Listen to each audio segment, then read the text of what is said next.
This is John Reed of Diginomica. I'm joined again by Esteban Kolsky at CCE 2025. Esteban, what a year it has been, dude, since we last sat down to do this. It's been so much fun over the last year, hasn't it? It has been quite a year. And last year, you and I discussed customer intelligence and what we're missing inside your evil plans. And we also talked about Constellation's event and the impact of active inference on our critique of LLMs. Esteban, you know what's funny? It feels like your life has changed more than AI has changed. Well, considering that AI is 60 years old and has another couple hundred years to go, probably about the same timeline, yeah. Interesting that you didn't disagree with that point. I don't disagree at all. I mean, it's been an amazing year so far, and it's been an amazing 3 years, but it's been an incredible year this year, yeah. So look, since that time, you did join Constellation, where you have a very intriguing job title, Chief Distiller. Chief Distiller, that's right. Yeah, what is that? You and I talk about this many times, curation of information and finding the right information, separating noise from signal, separating signal from valuable signal, creating insights from valuable signal. It's a 5-6 step process. And the thing is, like, everything that I've seen done, it's been stopping at the curation level, and we don't have much more beyond that. And one of the things that happened over this last year is like you, I spend enough time in this industry that all the people that I started working with and that I know and that are friends, they're getting to very high locations, very high places, executives, board members. And the constant complaint is like nobody has the right information that they need to get to make the decisions that they need to make.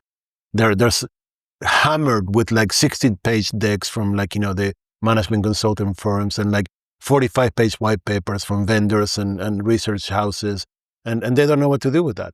So then I'm an aficionado, bourbon rye aficionado. I love the concept of distilling, taking something that is very low value, low quality, and finding the way to make it incredible.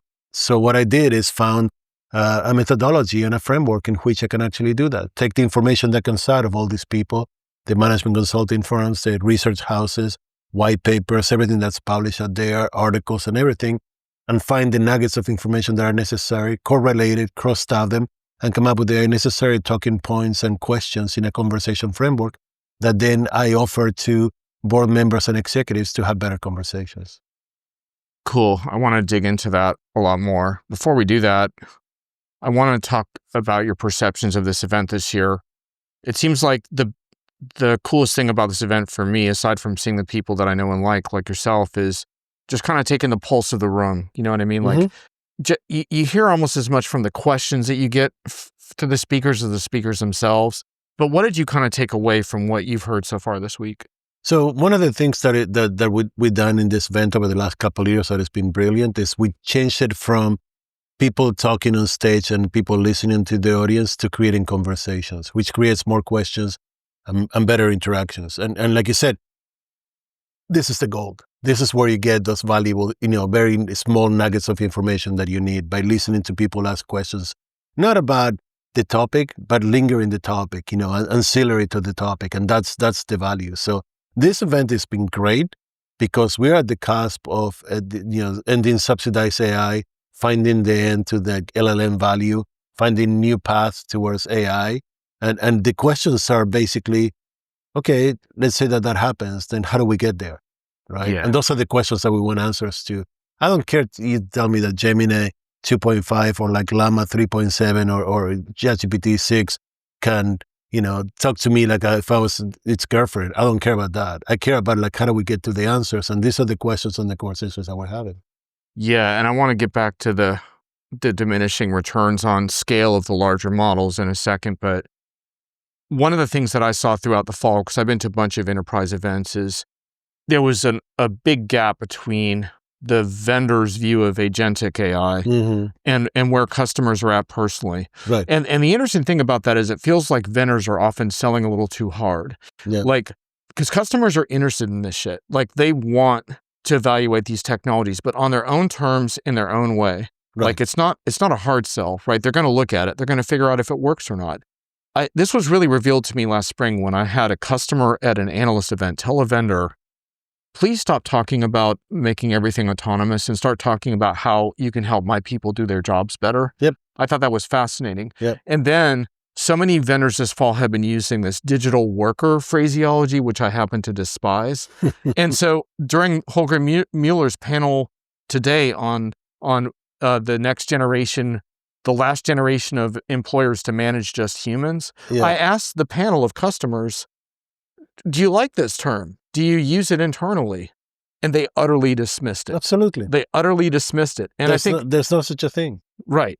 So that's really interesting, like just the gap. And then I think there's a gap here too, but I think it's a better type of gap. But let me explain and you tell me what you think. Mm-hmm. So I think what people get from these discussions, which are very rapid fire, like a lot of the panels are pretty short.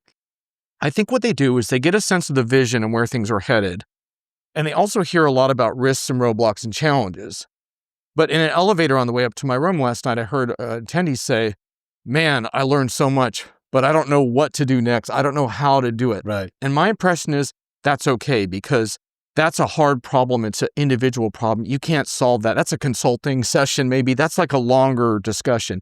But I think what's really interesting is they're going home with a better sense of what's possible, but also what the stumbling blocks are and the risks. Yeah. That's my perception. I completely agree. So let me put some data points into this, right? Yeah. Which, Gen AI went from 30% adoption to 90% adoption in less than 6 months, which is mind-blowingly fast. I mean, we're talking literally 9 out of 10 companies using Gen AI, whether it's directly or through shadow AI, if you want to call it that way, right? Agentic AI went from let's say 2% if you're going to be generous because none of this stuff is new, to 15% in the same timeline, okay? Now, here's the part where it gets more interesting. From the 90% of adoption of Gen AI, it went down to less than 20% success rates. Forget the Nandon study, that was biased, right? Less than 20% success on Gen AI projects in the same timeline. So we went from 30% to 90% adoption, and we went from 10% to 20%, results. So we didn't grow equally. So then what happened is companies started dropping Gen AI as a potential because they found that there's no value to it. GPT-5 came out, Gemini 3.5 came out. All these things are more expensive and less successful. At the same time, agentic AI went from being a dream to being what everybody talked about. Like you said, in the spring and even in the fall, vendors push this stuff so hard. And then customers are saying, I don't care about that. The success rate of agentic AI is less than 1% of the projects that got deployed, despite what vendors would say. So we're not looking at the equal value here. And there is really limited value to agentic AI when you really think about what you're actually doing, which is basically, you get a process and you set it loose to run on itself for the most part with supervision and guardrails. And if it works, you automated a process. We could do that 20 years ago. We don't need all this shit. We don't need to pay 10 times as much in consumption-based pricing that nobody knows how much it is, et cetera, et cetera. I see so much pushback against agentic AI and a little more pushback about, Gen AI. But what is really interesting is exactly what he said. People are taking all this information, all the data, all the distilled, all the curated information, and they're going back to their cubicles or to their offices and they're going what can I really use this for? How can I make my people's jobs better? Not how can I replace my people, but how can I make my people's jobs better? And that's the part that is really, really interesting to me, is when we get to the point where AI is actually a reality-based approach to solving problems in the workplace. So let me give you 2 points around that. One is I was meeting with Steve Lucas, CEO, Boomi, and a smart guy, by the way. He is, and he loves sparring around stuff, which I really like. Like he's open to hearing my critiques of some of their, what I feel is sometimes the overemphasis of the agentic stuff they're working on versus some of the data plumbing problems that they solve, which I think are really important. And I was going through some customer examples we had written about with Boomi on Diginomica with him. And I said to him, one of the things that jumps out to me is that your customers, they're not necessarily trying to just be agentic. What they're trying to do is they're trying to build a modern data platform that doesn't have a bunch of silos and a bunch of holes in it. Absolutely. And once they build that, now they're looking at what they can do with it. And sometimes that might be predictive modeling. Sometimes that might be some kind of analytics support for decision makers. Sometimes it might be automating something via some kind of agentic process. But what they want to do is have all those choices. They're not just saying, oh, I want to go this one direction, which I think is really interesting because I think vendors are really overemphasizing this sort of autonomous future as opposed to saying, look, there's a lot of value in getting people the right information at the right time, and then figure out from there what you want to do with that. Yeah. And what I think is personally exciting about it is not the autonomous stuff. It's this notion that AI forces this model of iterating all the time, right? Yeah. So in other words, no waterfall 1 year later, let's wait. Let's work on this all the time and let's see how this affects my job and my data and my role. And if I can improve upon that, there should be a way I can do that. You know what I mean? And it's like an ongoing discussion. So these are the things that excite me from this fall conference season, right? First of all, Boomi. I'm amazed. First of all, you could see this coming for the last 5 years. When Boomi went from like, we're going to spin off from Dell, we don't know what to do, we're aimless, to like, Steve coming on board and setting the direction. So like, we're going to be the plumbing for the enterprise. And moving in that direction, not at the API level like MuleSoft and Salesforce have done, but at the true like data flow, integrating databases and systems and all that stuff and connecting all that stuff together, which is really good. That's been very impressive, and the continuation of Boomi for the next few years is going to be very impressive in my opinion. Number two, honestly, I'm much more in favor of Salesforce claiming power and credit for Data Cloud than I am for them claiming credit for the agentic enterprise. The Data Cloud solved decades of problems for Salesforce that couldn't do what he just said. I want to have all the information available, easily accessible, so anybody can access it. The agentic enterprise is one way to use that, but I'm much more valuable. The Data Cloud is much more valuable than anything else. I'm very impressed by IBM and their work with their companies, their clients, in actually aggregating all these components that they built over the years and creating, system, private networks and private platforms that are like, the way that people are going to go do business in the next few years. I'm not impressed by anything else. I think that everything else has just been like marketing and like some interesting things here and there. But like, those are the things, to me, but infrastructure gets me happy. Software makes me sad. Interesting. Yeah. And the other thing that I wanted to point out, and I don't think we got to the heart of all of this at CCE, but it's something that's come up a lot this fall, is where I am seeing the benefits around generative AI and agentic AI. And getting back to, you referred, by the way, listeners might have missed this part. You're referring to the MIT NANA study that got a lot of press. Yes, the 95% of it was 95% of pilot projects don't move past the pilot phase. Which is totally the way it's supposed to be. Right. Having said that, what a lot of people missed about that is the NANA group is actually pro AI. It's an agentic group inside of MIT building OpenAI. Yeah, building agentic sort of orchestration stuff. And so it's kind of funny that their study ended up like appearing to be a takedown when in fact what they were trying to do was to say there's a different, better approach. Right. And what I'm by the way, when I said pro OpenAI, I mean pro open source AI. Yes, open source. Yeah. Yes. So what I'm seeing this fall that actually is more promising is it's not neurosymbolic, but it's more of constrained LLMs in a compound system. So in other words, instead of saying agents make everything legacy, it's more about how do we combine these different components. And so, for example, it's LLMs working alongside more rules-based automation frameworks that still work. Instead of saying that's a legacy, RPA's legacy, it's all about attaching the different things and using all the tools. And when you talk about context engineering with LLMs, what it is about is saying, I'm going to be able to put some data in here that's deeply relevant to my situation. And I am seeing some good project results from this approach, but here's the thing. They're very modest. They're not like about 100x valuation type stuff and like 5x productivity gains and stuff like that. It's things like I did with my video with Eversort, where it's about contract intelligence, where they're able to scan 1,000 contracts and surface information that you would not have caught with traditional forms of AP automation. Yeah. But it's not massive gains, right? Maybe it's 20%. Like, but to enterprise people who care about use cases, it's actually pretty sexy. Exactly. But it doesn't get the headlines because it's not moving the markets, right? Because the markets need to feel like this is revolutionary. But what's really interesting is this quiet push towards let's understand the pros and cons of these tools and then stitch them together so that they complement each other. And with the human in the middle of it. Yeah, that's exactly it. By the way, don't ever say context engineering in my presence. Oh, sorry about that. That's one of my pet peeves. Yeah. There's no such a concept, and it's just people that are actually trying to replace. Well, it's basically giving the machine what it needs to understand your situation. But here's what he just said. Becomes very valuable. If you really want to do context engineering, the value for context is in the metadata.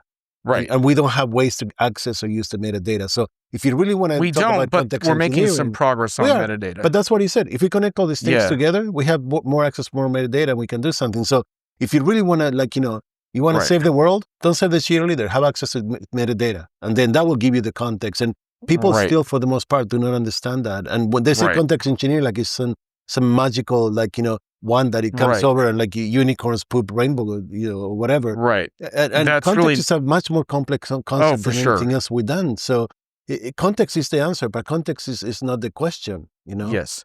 So, I was using it as shorthand. Yeah, I know. I understand that. But a lot of people do. And I want to talk about context. I really do, because that's what's going to take us to the next level. That's going to get us past LLMs that are contextless, right? Well, and it gets me to my pet peeve, which is the word grounding, which I do not use. Exactly. Because a lot of people say that context grounds the system, whereas I say it does not, because the system, and we've seen this in studies, the LLM agent can choose to disregard the context in favor of its own training. Because LLMs don't have context. Right. I mean, so that's not actually grounding, right? So what grounding would look like would be a logic-based world model underneath the LLM that instructed the LLM around some basic facts of the universe that it does not currently understand. That would be grounding that doesn't exist right now. Yeah. So when people say grounding to refer to context, I really object, because context, it's not a Band-Aid, but it's a maneuver to get information to the LLM that the LLM's not been trained on, because LLMs do really poorly on stuff it hasn't been trained on, and that's the whole thing. And so what's interesting is the people who are humble enough and modest enough to try to solve industry problems with context.